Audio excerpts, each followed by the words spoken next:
Assalamualaikum warahmatullahi wabarakatuh. Magayaw, mayang adlaw kaninyong tanan. Magandang gabi sa inyong lahat. Unahin ko po muna ang aking mga pagpapasalamat. Una po, ang pagpapasalamat ko sa ating mga kababayan dito po sa Buskalan sa inyong pagtanggap sa amin dito.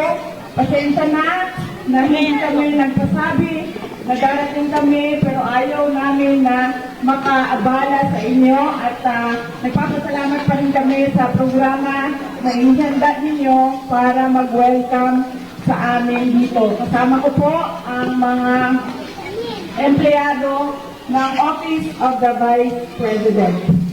Ang susunod ko po ay pagpapasalamat pa rin galing po sa akin.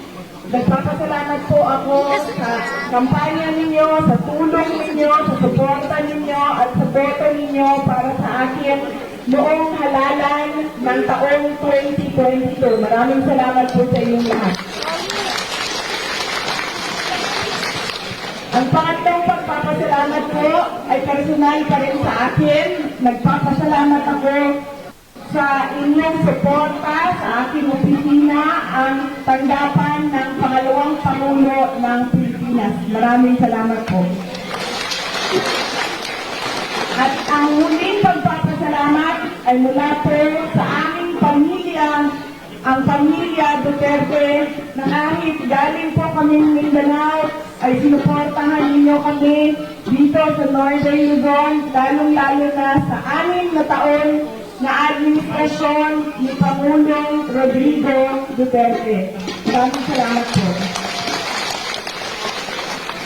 Malaki ang utang na loob ng aming pamilya sa inyo, mga kababayan namin, sa pagkakataon na ibinibigay ninyo sa amin na makapaglingkod sa ating bayan.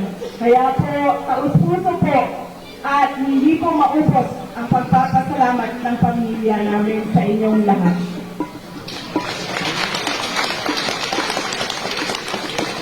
Noong nakaraang linggo ay nabigyan po kami ng pagkakataon dahil kami ay nakatanggap ng imbitasyon na bumisita sa mga malalayong lugar doon sa Bicol Region o Region 5.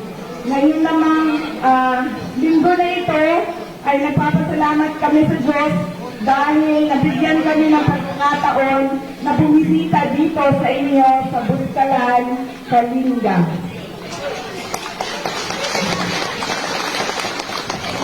Mahaba po yung biyahe at malayo po yung biyahe namin. Kahapon po, galing kami sa San Juan, Mandaluyong, tapos ang biyahe kami papunta sa Isabela. Tumigil kami sa Santiago City.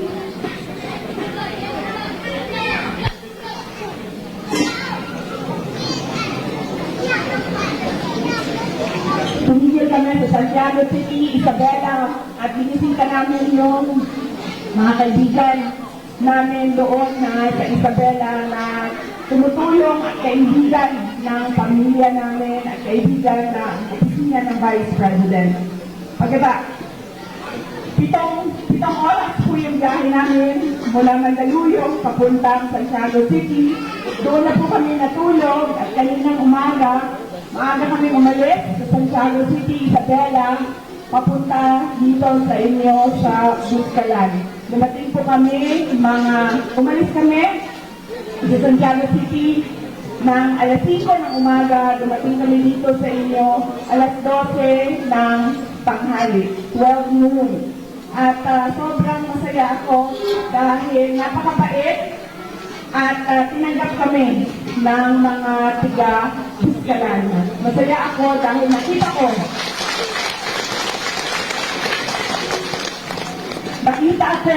yung resiliency ng inyong lugar dito sa Buskalan. At nakikita ko yung pagkakaisa at pagtutulungan ninyo para sa inyong komunidad, lalo-lalo na sa mga bisita na gustong makita ang inyong lugar at makilala si Apo Wangud.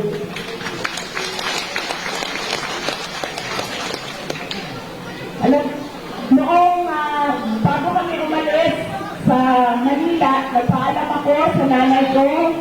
Sabi ko sa kanya, pupunta kaming Kalinga. Tinanong niya ako, bakit ka pupunta doon? Sabi ko, mag-ano lang ako i-introduce ko lang yung sarili ko kaya Apo Wangud at sa komunidad doon. At sinabi ng nanay ko, sabi niya, kilala ko si Apo Wangud, wag mo nang dagdagan ang mga tato mo. Yan ang sinabi ng nanay ko.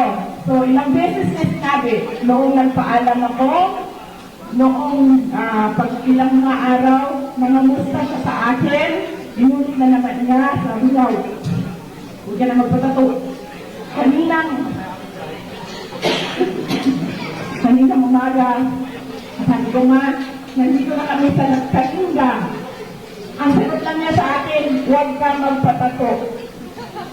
Pero kanina, hindi ako nakapila para magpatato. Sinusuportahan ko lang yung mga kasamahan namin na gustong magpatato dahil nga ayaw ko na hindi sundin ang sinasabi o utos ng nanay ko.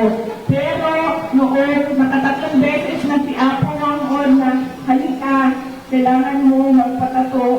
Sabi ko sa kanya noong una, sabi ko, pasensya na. Sabi ng mama ko, huwag na daw dagdagan yung mga tato ko.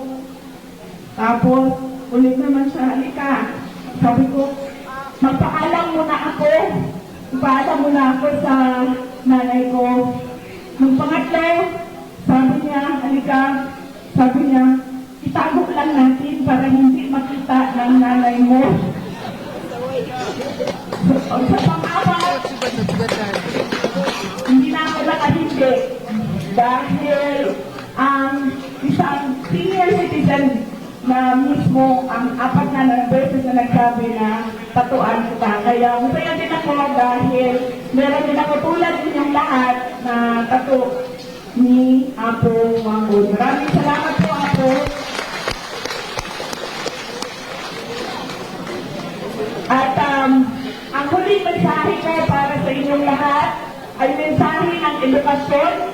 Kahapon ng mga tiga dito sa Puskalan, gusto kong maintindihan ninyo na napakahalaga ng edukasyon sa buhay ng mga anak ninyo. Kami po doon sa Davao City.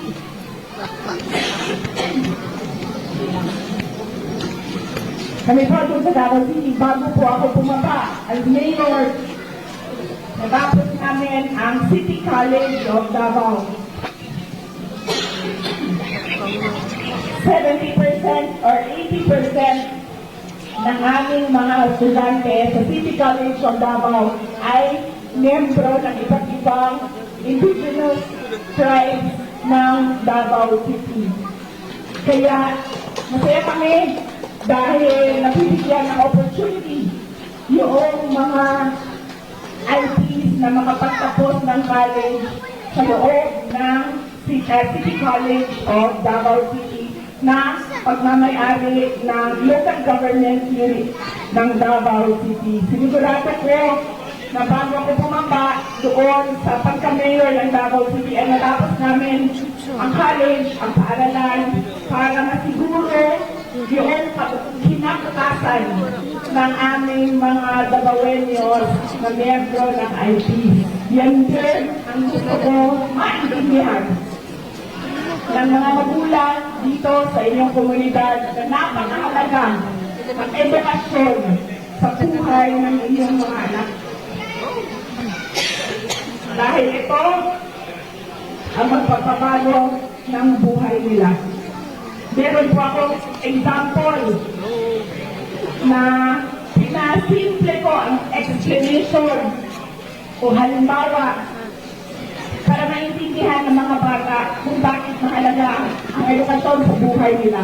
Kunwari ay, itong programa na natin ngayong hapon na ito ay graduation natin lahat. Ito po ang ating mga honors, valedictorian, salutatorian, ang ating third honors. Lahat po tayo gagraduate ng nursing. Graduate tayo lahat ng nursing. Nakapagtapos tayo ng nursing. Meron tayong isang classmate na galing sa may kaya na pamilya. Yung kanilang pamilya, may hardware, may pharmacy, may grocery, may piggery, walang problema ang pera. Pasok lang ng pasok sa negosyo ang pera. Ang anak nila, walang problema. Bayad ang tuition, may kinakain araw-araw, meron siyang mga gamit sa paaralan na kailangan niya. Meron tayong isang classmate galing sa pamilya na naghihirap.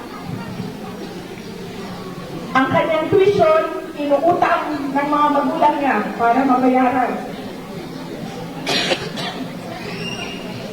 Ang kanyang pagkain, minsan meron, minsan walang kain, pumapasok sa paaralan. Walang gamit, walang libro, nanghihiram lang sa mga classmates ng gamit sa paaralan at mga libro. Pero, sa araw na ito, ng graduation natin ng nursing, walang mayaman, walang mahirap. Bakit? Dahil pareho tayong lahat dito nakapagtapos ng nursing. Ibig sabihin, kung yung nakapagtapos na galing sa mahirap na pamilya, ay pareho na ang oportunidad niya na makapagtrabaho bilang nurse sa isang graduate na galing sa mahirap na pamilya. Pareho na silang pwede mag-apply sa hospital, pareho na silang pwede maging nurse. Wala nang mayaman, wala nang mahirap. Pareho na sila. Kaya napakahalaga na maintindihan yun ng ating mga anak. Yan ang magpapabago sa buhay. Ulitin ko, masaya ako na nakasama ko kayo ngayong gabi, kayong lahat ngayong gabi dito sa Buskalan. At nagpapasalamat ako sa pagtanggap ninyo dito sa amin. Magandang gabi, maraming salamat sa inyong lahat.